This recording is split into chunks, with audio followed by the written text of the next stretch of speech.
This morning I want to talk about the next relief bill, the COVID relief bill of 1.9 trillion US dollars, which was released in full form last Thursday, Friday, and I've read some very complicated and detailed analysis of it.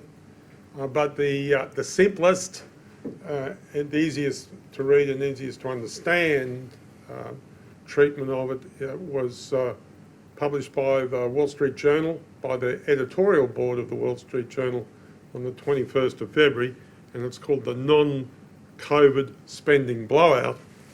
And what it says is that most of the bill is a list of long-time Democratic spending priorities flying under the false flag of COVID-19 relief.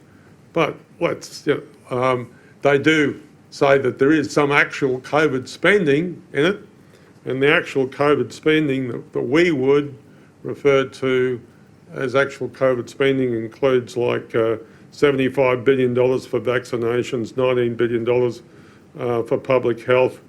There's another $7 billion for the Paycheck Protection Program. Now, the Paycheck Protection Program operates like JobKeeper does in Australia. It's been really, really useful for keeping people employed in small-sized corporations.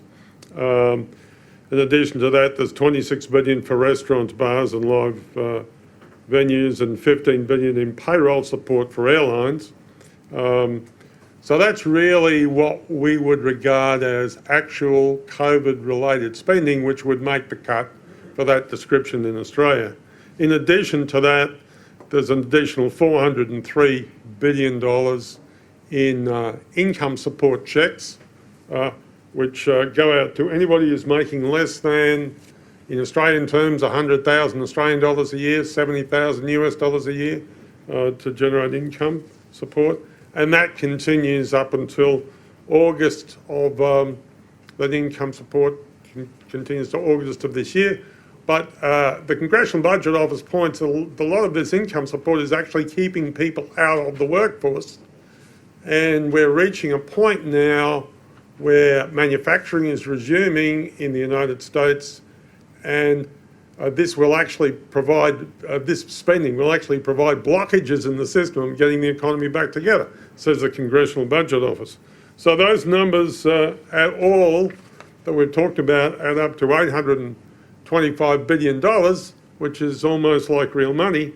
And then there's an additional $1.06 trillion of a whole bunch of other things which have nothing to do with COVID. But as the Wall Street Journal says, have been are very, very important to certain Democratic constituencies. Biggest chunk of money is $220 billion that's provided to states. And it's really interesting how they've invented a formula in this bill, which is quite different to the bill earlier in the last year, which in this case favours Democratic states, because what it does is it takes the level of unemployment for the last 3 months of last year and multiplies that by the number of people in the state, so that if you actually shut down your whole economy and got a high level of unemployment, as compared to didn't shut down your economy, you could get 3 times as much per capita in payments, and that's exactly what's happening under this bill in states like New York and California. Apart from that, there's a really interesting payoff to the Public Sector Teachers Union, which is this support's very important for the Democratic Party, and that, including the payment in the previous bill, adds up to $232 billion. Most of this money, even though this money has been put to the public as being necessary to reopen public schools, most of this money won't be spent until 2028. So these are basically deals for various constituencies. But it's an excellent article, and I commend it to you. But But and it's a really interesting analysis of American politics. But what's really important to us is not how they spend the money, but the total amount of money they spend.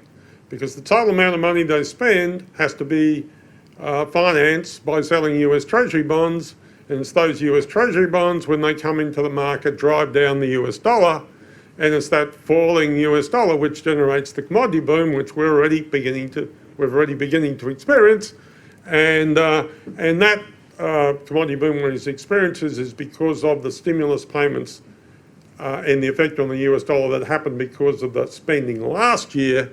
So this spending of equal size will generate additional effect this year, which will carry on to the end of next year. So what this means is our experience of a falling US dollar, rising commodity prices, increasing terms of trade in Australia is now getting real rocket fuel from them doing the same recipe twice over, and this continues to support our commodities, our exports, and the Australian dollar through to the end of next year.